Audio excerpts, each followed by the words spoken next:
Hello. Hello. What is your name and what you do for a living? My name is Lily Redman, and currently I'm working as a housing and residence life student marketing assistant. So I've been doing that for the past year, and it's been pretty nice. Nice to hear. I'm going to roll the die. It's no point game. So let's see what fate has decided to ask you. Okay. 15. Hard right off the bat. Love that for me.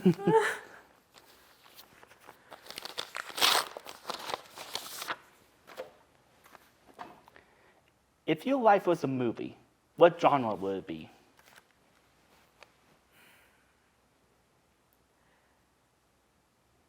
I feel like it would have to be a drama film. Just because I feel like I've done a lot of, I don't know, self-reflecting and stuff, and I've always been a very sensitive and introspective person. And, growing up was fun and dandy, and I had my ups and downs, and being in college now and doing, what I want to be doing, I think it's been a lot of ups and downs in my life, but like I said, there's also been a lot of self-reflection that I feel like could be something that could be like a good message in like a drama film type thing. Okay. I would definitely say my genre would be like a horror drama on the hint of psychological. Okay, interesting. Do I get to know the why? Depending on if you become the host, you can gear it towards that way. Gotcha, okay. So let's see what happens. 15. 1. Do you want to take it or pass it off to me? I'll take it. You take it? What is your nickname? Ooh, my nickname. I have so many. There's so many in so many different friend groups and family groups and all of this. But probably the best one that could sum me up is Silly Lily. Okay. Yeah. How did that come about? The first person who ever called me that was my grandpa on my dad's side. I don't remember, he used to just like pick me up and take me over to my grandparents' house a lot. So he was just, coming to pick me up one day and just said it, and it kind of just stuck. Okay. For me, one of my nicknames is Wall Street. Oh. Is my initials. And Street is another nickname that got combined to two. Gotcha. Which ended up being my name for my YouTube channel. Right, so it's perfect. 11. You want to take it or pass it off to me? I'll pass this one. You'll pass this one. I will. Okay.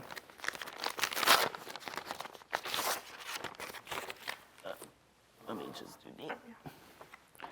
What is my biggest stressor? The thing that causes me the most stress would have to be when I'm not fully in control of something in the side of creativity. When I have to cater 100% to someone else's opinion. Because every single person, regardless of like creative field you're a part of, you have a style that you like doing. It's what you're naturally into. So when you have to fit into someone else's creativity level or like skill set, it makes life difficult. Right. Especially it tends to be the opposite. Interesting. For me, I would say probably the same, but just taking that into like when I don't know things are like happening. So like say I'm working on a team and somebody's doing something, but I had no idea that it was like being done beforehand. And like even if things are happening in my family, like say somebody's like carted off to the hospital or something, and then I find out like a week later or something, that is stuff that just, I don't know, gets my blood pressure, going. So it's more of when people are not organized and communicating. That's your biggest stressor. I feel like, yeah. Okay. That's definitely a 3 for me, in my top 3. Yeah. 9. You want to pass it off or pass it off to me or want to answer it? I'll take it. You will take this one? I will. Okay. What is your biggest regret? Oh, man. Dang. Biggest regret. The first thing that comes to mind is when, because I grew up out in Arizona, actually. All of my dad's family is out there. And after my grandfather back here in Indiana passed away, my parents asked us all how we would feel, me and my brothers, how we would feel about moving out to Indiana. And I just remember I didn't want to, but I knew that they thought that that was what was best. And so despite me, not wanting to leave my friends, not wanting to leave my school, my grandma back in Arizona is my best friend, so I didn't want to be far away from her. Just all of these things that I didn't want to happen. But I went ahead and I said yes anyways. I would be fine with moving. And I think it was for the best because, I've had a great experience. Sure. In Indiana, and I've met a lot of really cool people, but I don't know, it would have been cool to see what I could have done if we stayed out there too, Okay. So. My biggest regret is not prioritizing media in high school. I was basically put into a choose band or media, when it comes to biggest priority, and I chose band, which ended up not working out. So that's probably my biggest regret because I could have probably went a lot faster sooner in my development and my skills if I'd chosen the media. Right. That sucks. But we learn. Yeah, exactly. 2. Oh, I'll take that one. You'll take that one. I'll take all of them.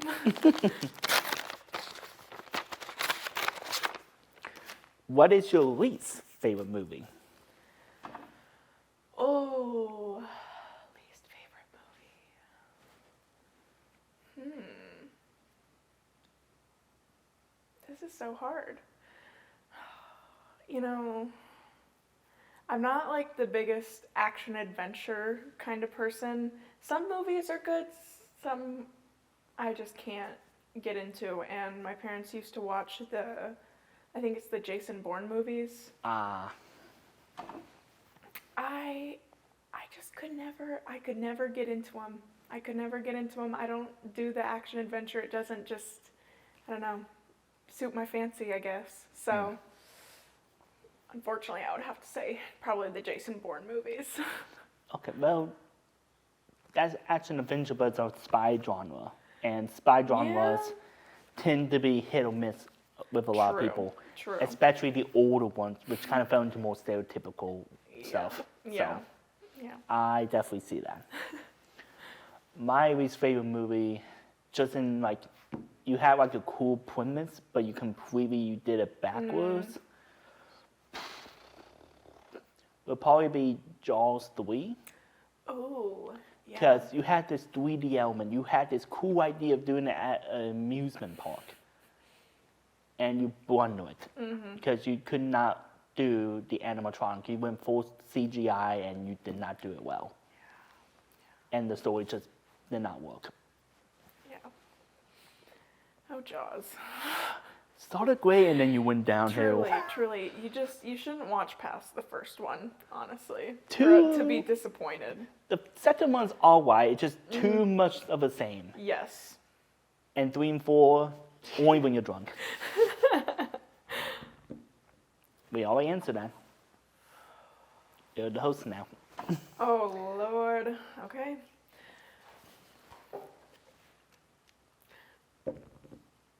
Oh, 11. didn't we already answer? No. Yeah, we have. It teased you with the power. Yeah. I'll get it back. 14. Do you want to answer or pass it off to me? I'll pass it off to you. Okay.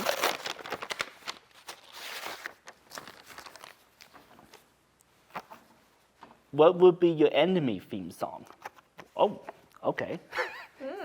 My enemy's theme song. Huh. For one, I have to think of an enemy. I know. Okay, I know who he is, but his theme song. I feel like it would have to be some type of stereotypical country song from the 2000s. Because the best way to describe him without saying a lot is a wannabe redneck testing, but he's soft. Okay. That's the best way to describe him. So just to get something out, even though this won't fit him perfectly, I feel like it would probably be one of the old Taylor Swift country songs when she did it. Do you belong with me? I'm just going to say that. Yeah, there you go. Perfect. Oh my gosh, this is hard. I don't know. I can't think of an enemy. Or someone that you just cannot stand. Ooh, that one's a bit easier. Let's see. Ooh, yeah, can't stand her.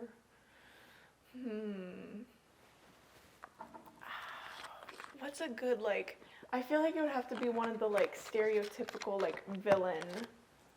Like Like, the Imagine Dragon enemy song? kind of, yeah, but, like, you know, like, the old-timey, like, oh, God.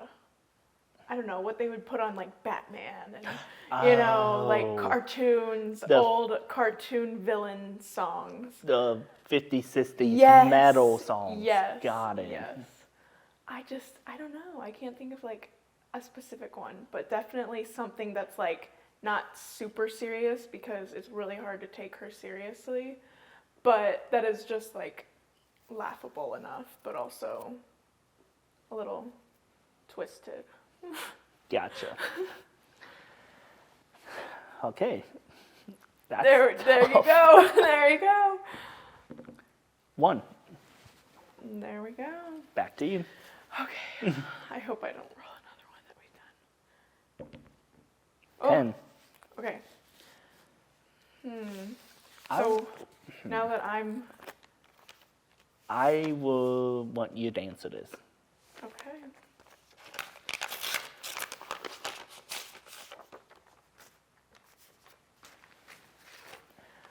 Oh, biggest pet peeve. Biggest pet peeve. Probably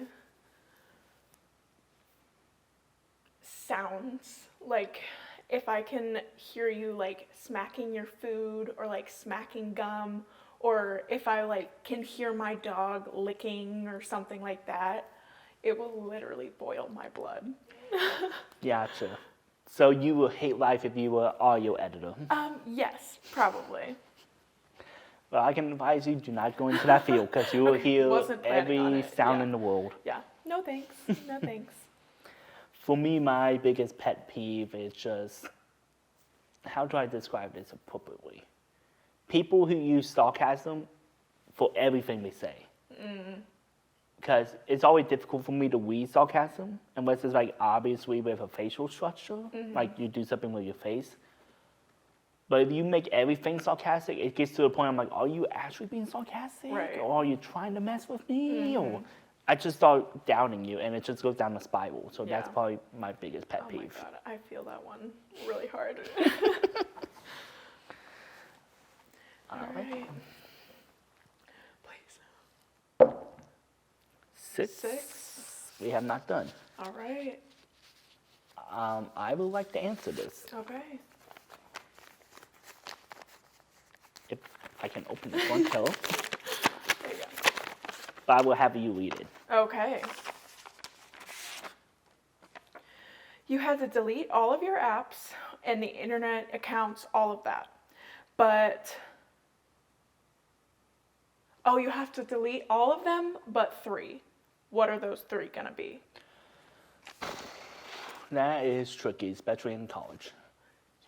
I feel like I have to keep my BSU account for at least the next 40 days. Then I can be like, can I get a redo? So I would say my Ball State account, just so I can access everything. Good one. Google, so I can access Google, my YouTubes, and all that, because I have to have that. The last one, what do I really need?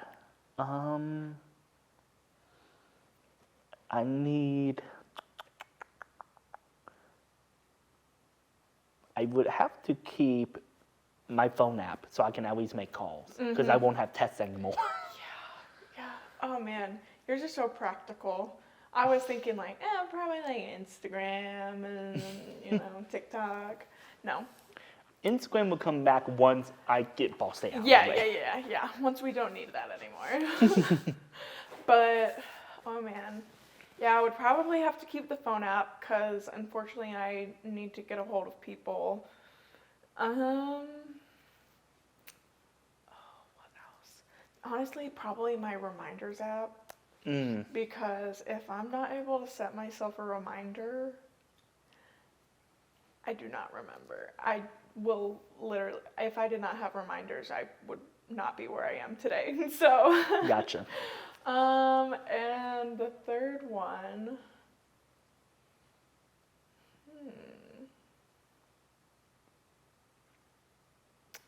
I'll go with a little fun one, and I'll just say Pinterest.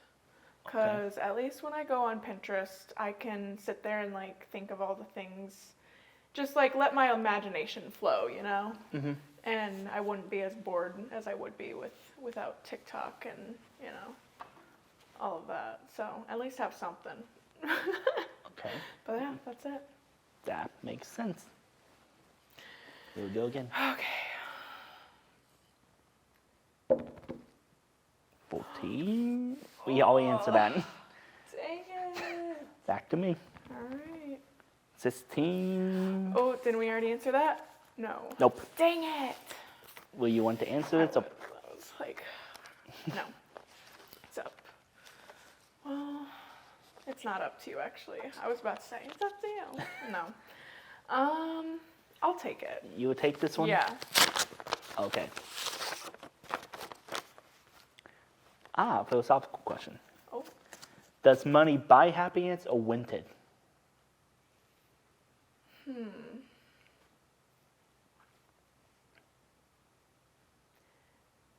I feel like money can buy short-term happiness, but true happiness is what comes from within your own self. How you, like your mindset about life and beauty and, all of these things. I think that's what true happiness comes from. But, money is nice and it can buy you those, material things that you want, but eventually you'll get bored. So you gotta make your own happiness, kinda. Okay. So you wouldn't say it buys it or wins it, it just borrows. Yeah. Okay, so it's like a loan. Yeah. It loans out It loans happiness. but it will come back to bite you. Yes, that is a perfect way to put it. Okay. Nice. Let's see, 18. Pass or have you answered? I'll pass it off to you. Okay. You can have one. Okay. Oh God, the major morality. Oh, good. Here we go. Is every individual replaceable? Is people replaceable? There's 3 ways you can take this. Small scale individually, no. Because when someone's in your life, good or bad, you technically can't replace them. But in your mind forever, once you can erase your memories or unfortunately get Alzheimer's. Socially, like bigger scale, like workplace and whatnot, yes. People can be fired and replaced, taught, new, and all that. in the workplace, you're always replaceable. And then on the massive scale of just the world itself, yes. That's why people always say try to birth more people than they're dying, because people need to be replaced. You have to feed more into the economy and whatnot. So if you take it from that way, every human is replaceable. It's just depending on how you want to look at it. Yeah. I definitely agree with what you've said, because that's exactly what I was thinking, where, you know, with our small, you know, smaller social interactions, those people, these are people that we're going to meet and are going to be shaping our lives, basically. So you can't, like you said, you can't erase that. But when you do get into, especially in like corporate America, capitalist America, it's just all about the dollar sign. So, I don't know, people are very replaceable. And then, yeah, obviously the whole death and rebirth cycle is all about replacement. So it's really interesting when you look at it from those kind of 3 different lenses, but it can be a different answer depending on how you take it. Yeah, it also adds, like, if you're more of an optimist, you'll be like, no one's replaceable. Yeah. If you're a pessimist, it's, you're going to die, you're replaceable. Yeah, exactly. And then you got me in the middle, it's like, yes and no. Yeah. Okay. Here we go. 16. Answered it. Boom. Back to you. 8. We have none. Ooh, there we go. I'll have you answer it. Okay. Oh, no. Fool's errand. You have to come up with a question to yourself and then answer it. Oh, question for myself. And then you have to answer it. And it has to be a level 8 type of question. Okay, so level 8 is going to be something that's like not super crazy, but not like barely anything. Yeah, the way I've been structuring is the more to 10 it is, the more personal it becomes, while 20 is more like open-ended. Big picture, yeah. And okay. 1 is like quick snappies. Okay.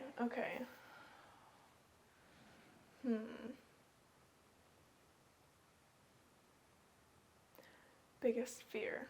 Is that a level 8 or is that higher? That will be a level 8. Okay. Oh, biggest fear. I don't know. That would probably be, if I'm doing just like irrational fear, it's got to be the ocean or just like big bodies of water. I don't know why, but they scare the fuck out of me.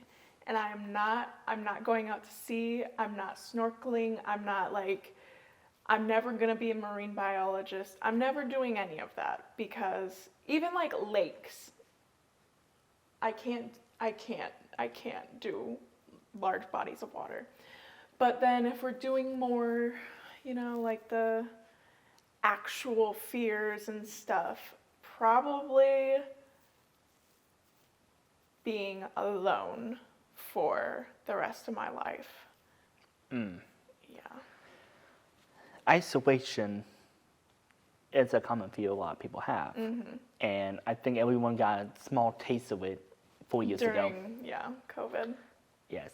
And it's a thing I have experienced a lot of, unfortunately. Yeah. And I wouldn't wish on my worst enemy. So, so that's to me, because fear is supposed to be like irrational. To me, isolation is not really fear, it's a common element of life.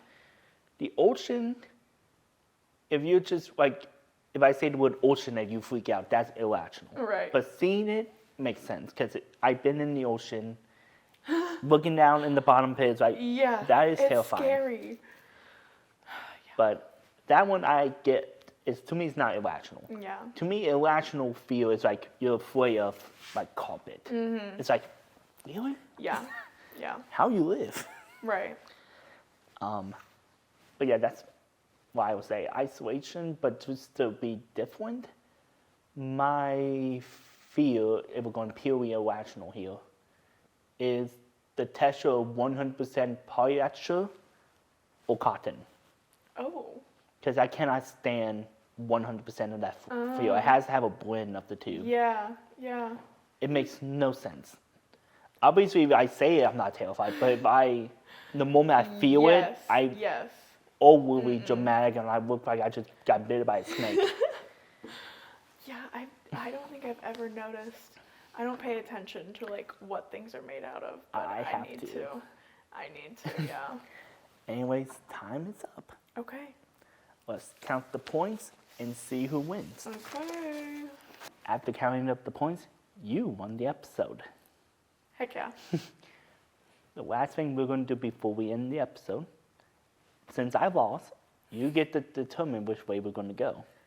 You can select any of the members that are remaining and have to ask me that, and I have to answer honestly.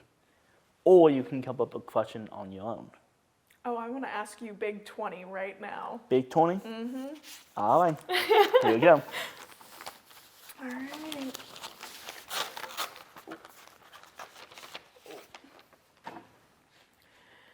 Do we associate more with something or nothing?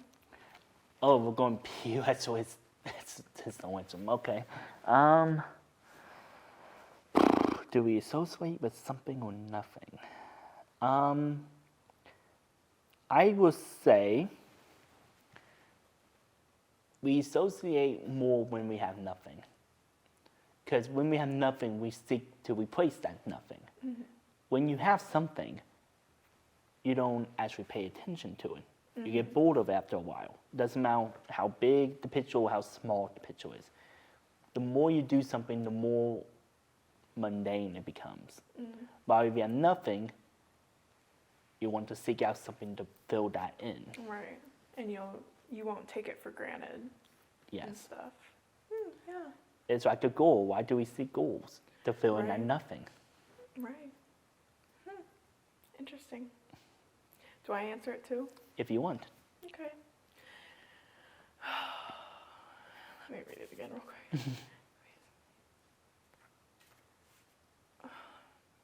I don't know. I feel like I almost took it a little bit differently than you did too.